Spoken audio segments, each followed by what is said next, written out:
Well, the hour has come. Welcome, all of you, to Seminary Ridge. My name is John Spangler. I serve on the seminary staff and on the board of the Seminary Ridge Historic Preservation Foundation. And both of those those organizations welcome you all here today.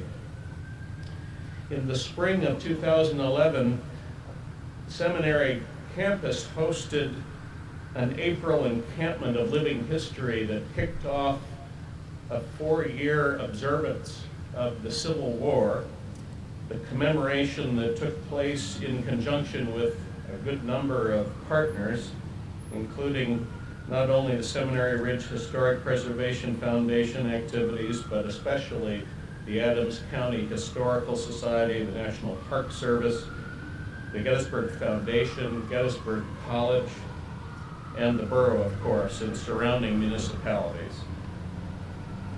On July 1st, the Seminary Ridge Museum opened here as a gift to the nation upon the anniversary of the events that occurred here 150 years before to the day. So it is a solemn day, but a joyful one that we also enables us to participate in bells across the land and help ring in the marking of peace this day. I invite you to pray with me.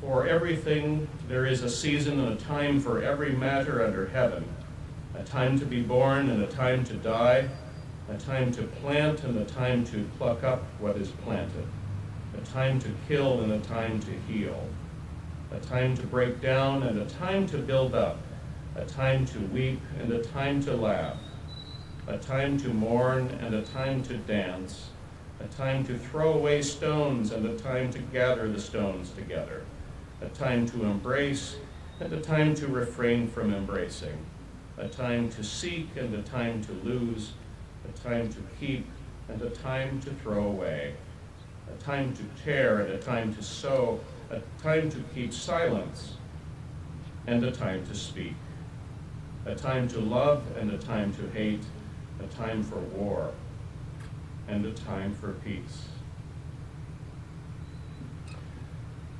1 century ago, Henry Eyster Jacobs stood here in this very place and reminded those gathered that the peace is not forgetful of the cost at which it was brought.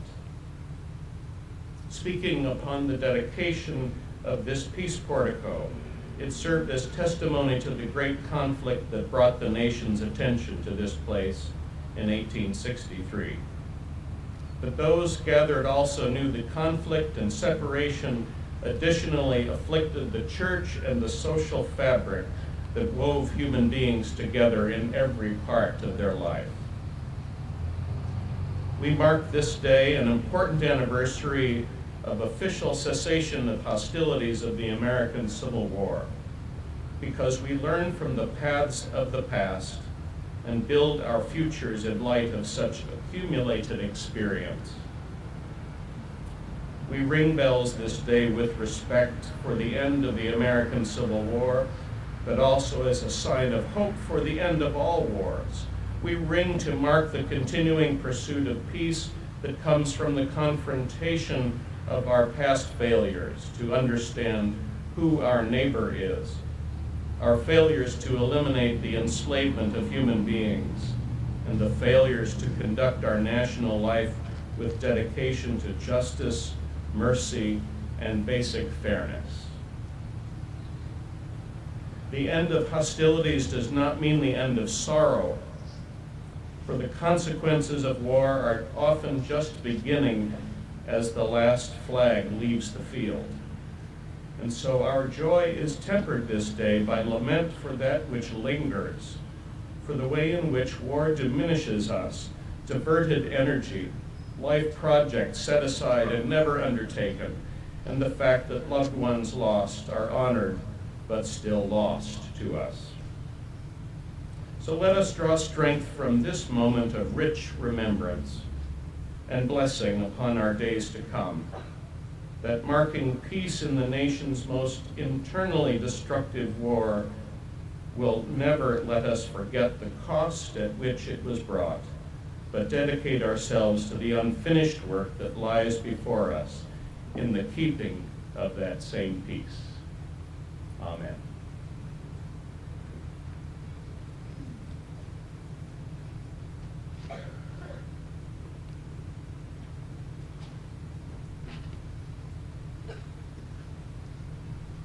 There was no one among us who had the smallest comprehension of all that invasion of our soil could mean. Henry Eyster Jacobs, graduate of Gettysburg College and the Lutheran Theological Seminary. On the eve of battle, 13-year-old Lydia Ziegler, who lived with her family in the seminary building, ascended the cupola and observed an unforgettable scene. Below her, she beheld the watchfires of the Union camps as some of the soldiers solemnly penned letters to loved ones, while others simultaneously petitioned God for his protecting care on the morrow. Ominously, less than 10 miles away, Lydia also witnessed the enemy campfires on the eastern slope of South Mountain. The terrible swift sword of battle would commence the next morning, and Seminary Ridge, like countless other fields of battle throughout the 4 long years of war, would soon become witness to the full range of human drama.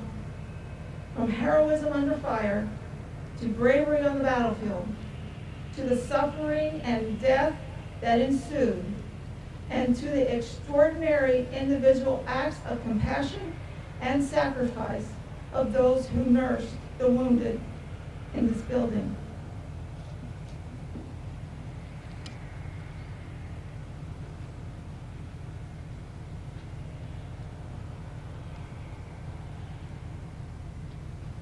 As the first shots were fired on the morning of July 1st, 1863, Seminary Ridge was the center of the Union Army's defense against the approaching Army of Northern Virginia.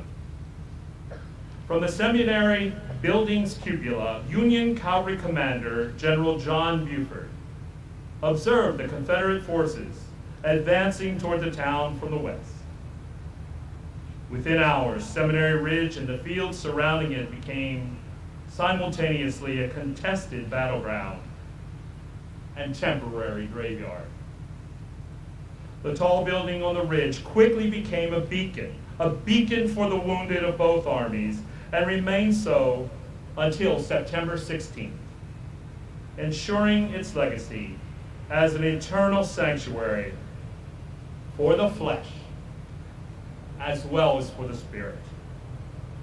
In 1913, Gettysburg hosted the grand reunion for the veterans from both North and South. The Lutheran Seminary served as a headquarters for Pennsylvania attendees and other veterans and their families. In gratitude, the state of Pennsylvania provided funds to the seminary for the addition of the new Peace Memorial Portico on the west entrance of the building.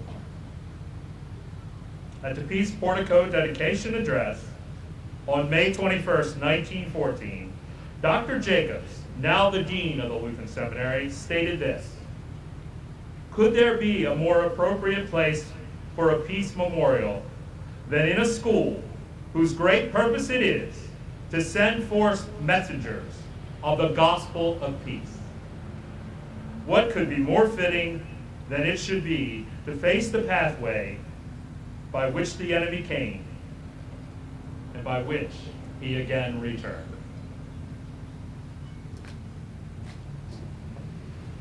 Both read the same Bible and pray to the same God, and each invokes his aid against the other.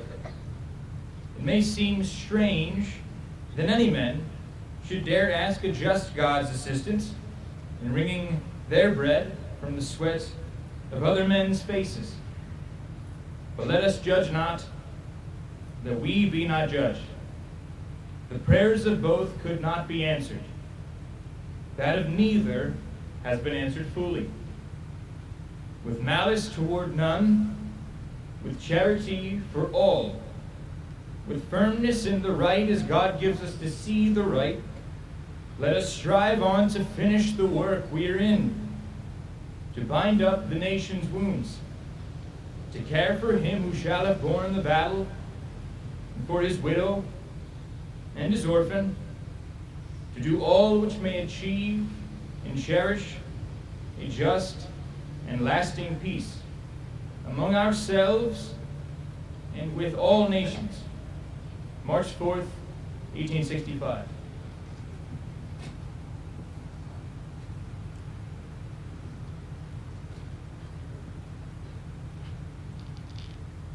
Barely a month following this speech, war-weary Americans would at last embark on the path toward peace and unity. It would be useless and therefore cruel, Robert E. Lee remarked on the morning of April 9, 1865, to provoke the further effusion of blood, and I have arranged to meet with General Grant with a view to surrender. The opposing generals met on the afternoon of April 9, 1865, at the home of Wilmer McLean in the village of Appomattox Court House, Virginia.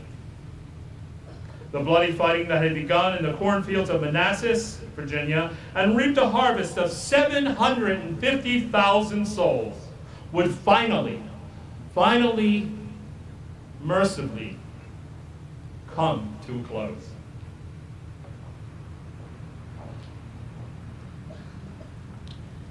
On April 11, 1865, a jubilant crowd gathered outside the White House and called out for President Lincoln to appear. Reporter Noah Brooks was present and later commented that the speech delivered that evening by the tall, gaunt figure of the president was not what the joyful multitude had expected. President Lincoln appeared at the window over the building's main north door and acknowledged but did not celebrate the hard-won victory. Instead, his words that evening reflected his hope for reunion and reconciliation, with Brooks holding a light so that the president could read his speech, and with young Tad grasping the pages as they fluttered to his feet. The president delivered his final public address.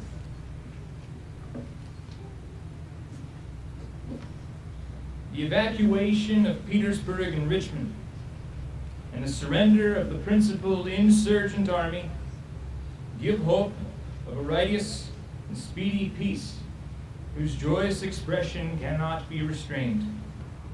In the midst of this, however, he from whom all blessings flow must not be forgotten. A call for national thanksgiving is being prepared and will be duly promulgated. By these recent successes, the re-inauguration of the national authority, Reconstruction, which has had a large share of thought from the first, is pressed much more closely upon our attention. It is fraught with great difficulty. Unlike a case of a war between independent nations, there is no authorized organ for us to treat with. No one man has authority to give up a rebellion for any other man. We simply must begin with and mold from disorganized and discordant elements. We all agree that the seceded states, so-called, are out of their proper relation with the Union, and that the sole object of the government, civil and military, in regard to those states, is to again get them into that proper practical relation. I believe it is not only possible, but in fact easier to do this, without deciding or even considering whether these states have ever been out of the Union than with it. Finding themselves safely at home, it would be utterly immaterial whether they had ever been abroad. Let us all join in doing the acts necessary to restoring the proper practical relations between these states and the Union. And now, in conjunction with the National Park Service Bells Across the Land ceremony, we join with communities across Pennsylvania and across the nation to observe the rebirth of a free America. We do so in memory of all the lost souls and empty chairs of those who perished, with respect for the remembrance for their enduring legacy, in honor and in gratitude for their sacrifice, and recognition and solidarity for their continuing struggle of each generation to advance civil and equal rights for all Americans, and in tribute and celebration for peace and reconciliation that began on this day 150 years ago.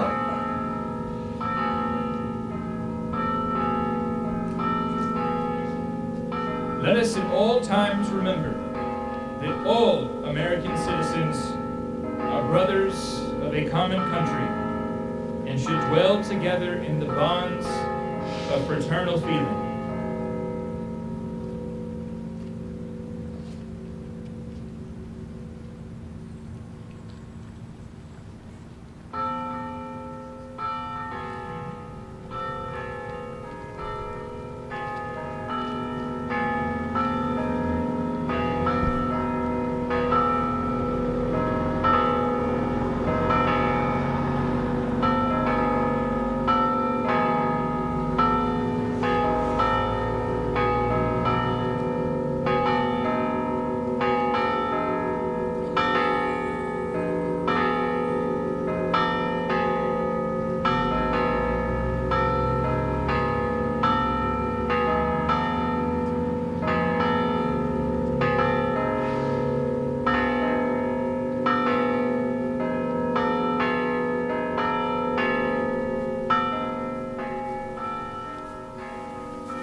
It is well that war is so horrible, lest we become fond of it.